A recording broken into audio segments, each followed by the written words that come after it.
Good morning from the Yarn Closet in Tucson, Arizona. My name is Laura. We are in a new spot. We are in my seaming table, my piecing table in my bedroom. It's shocking how you get rid of stuff and it just still feels like your house is crammed. Someday I want to live in an environment that's a little bit more streamlined with less stuff, a little more organized. So I'm Yarn Closet AZ on Instagram. Share an account on Ravelry with my mom called MawgeeKitty. I live in Tucson, Arizona. I have a Patreon blog where there are free pattern downloads, The Yarn Closet over on Patreon. You can support the podcast there or follow for free. And we are giving out e-cards and free patterns because I don't have anyone to go to the mailbox and post things for me right now. Thank you, COVID.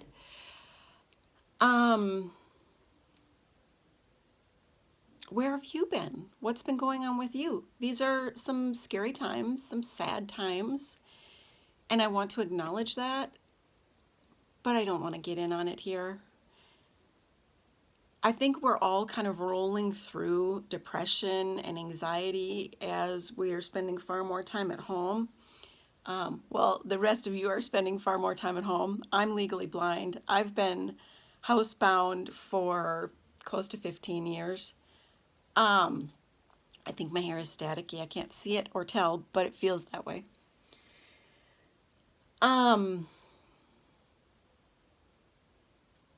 We're in the full swing of summer. My husband and I have bad Keurig karma.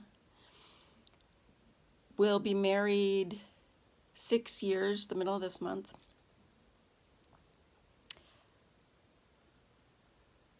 It's ridiculous.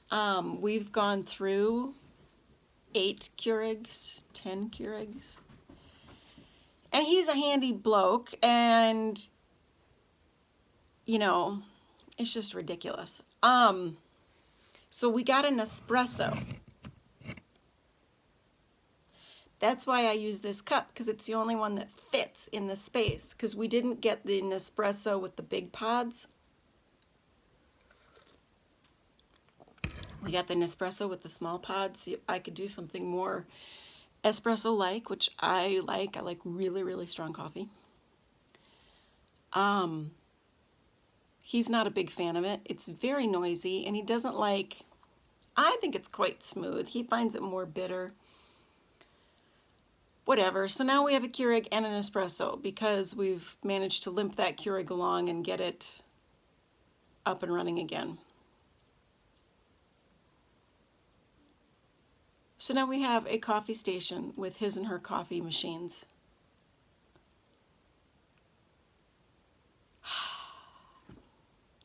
And the problem is, I bought a bunch of coffee for him to try, different kinds, and now he's like, I don't like him.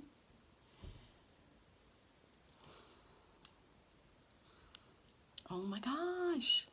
Easier, streamlined, that's what I'm looking for. It's not happening. However, I got a flatbed knitting machine. It's not here. It's out in my other space, which is a corner of our living room. It's an LK150. It's the standard gauge, which is the mid, or it's not standard, it's mid gauge. There's fine gauge, standard gauge, mid gauge, and chunky gauge.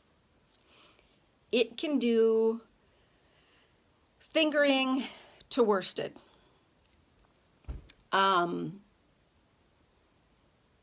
Reasonably well. It can do all of them reasonably well. So I will show you a few of the things that I've done. It's a learning curve, and let me tell you, if you think having a knitting machine is cheating, you're insane. Would you tell a quilter who uses a sewing machine that she's not a quilter because she's not hand quilting? To work some of my skills with the different tools, I made this little kid's cowl or headband. don't really like. I thought these would turn out looking a little bit more like that, like flower-like. Not so much. But I do like the kind of bias look of the material, and my seaming sucks. That's why I have a new seaming table in my bedroom so I can shut the door. But it's functional, it works. I just did this morning. It's a kid's hat. It needs to be washed and blocked. See, the seaming again was crummy. But there is some crown shaping here. And that was okay. Are you done? Do you need help in the bathroom? I'm done in the swimming pool. That was too fast. Can you go outside and spend like 10 more minutes out there? I don't want to get sunburned again. No, you won't. But can you spend 10 more minutes out there? No. Okay. You really didn't get sunburned bad. Go in the bathroom and start taking your stuff off. As soon as I'm done here, I'll come help you. Okay. Hi everybody. I think Laura's yarn in this movie is amazing. Thank you. My biggest supporter, my daughter Prudence. She's 5. So then I got some of this. And I was in the pool. Linen cotton. This yarn was horrendous to use on there. I used it double-stranded, and the balls themselves were just falling apart. They were in multiple pieces. I just kept going with it because, you know, I wanted to get a feel for it.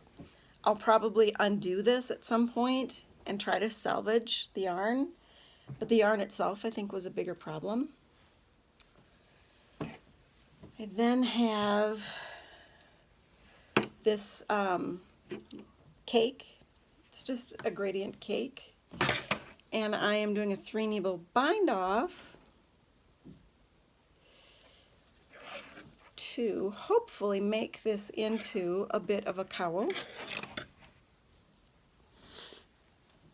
And here's the front panel of a kid's sweater. I went with a thinner yarn here mine. And Mom reduced so lovely. tension to kind of pull in for the sleeves. Thank you. Please, bathroom. So that's what I've been doing. I really haven't been doing any hand knitting other than the seaming. Because, okay, so a flatbed knitting machine, if you don't know, it's just back and forth and the needles work themselves. However, if I want the ribbing... I forgot to tell you something, Mom. I'm going to put new clothes on. I have a long t-shirt and underwear in your bedroom on the floor, so why don't you go get those to put on? I'll get something else to put on that's even cuter. Nifty. So to do the ribbing, you've got to manipulate the stitches because it only knits stockinette. So I've got to manipulate. So you knit a bunch of rows, then you stop, and then you manipulate all the stitches to get the ribbing. You know, you can hang a hem on it. To do lace work, you have to constantly be manipulating that lace pattern yourself by tools that move stitches. You have to follow charts. I'm learning how to follow charts. I find it, for some reason, far more easy. Listen to me. Far easier on the flatbed than on actual hand knitting. I also feel like I can do it when my eyesight's not as good, and that the muscle memory will really serve me well later on. I'm hoping at some point I will be able to do lots of boxy style sweaters and have nice cabling and lace design in them. I also got a color work intarsia carriage. Carriage is the part that goes back and forth that manipulates the needles, that allows you to do some color work. I actually love it, and I love it better than my sock machine. Now if I got another one that had a ribber attachment, then I could do circular knitting and I wouldn't need the sock machine anymore.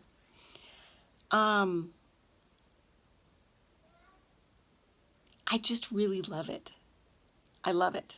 I love that you can produce things more quickly. I love that I get less confused in many instances. Being legally blind and getting interrupted a lot in your knitting can be just horrendous.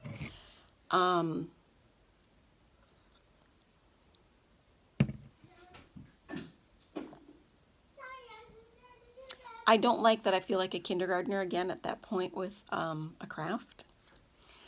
But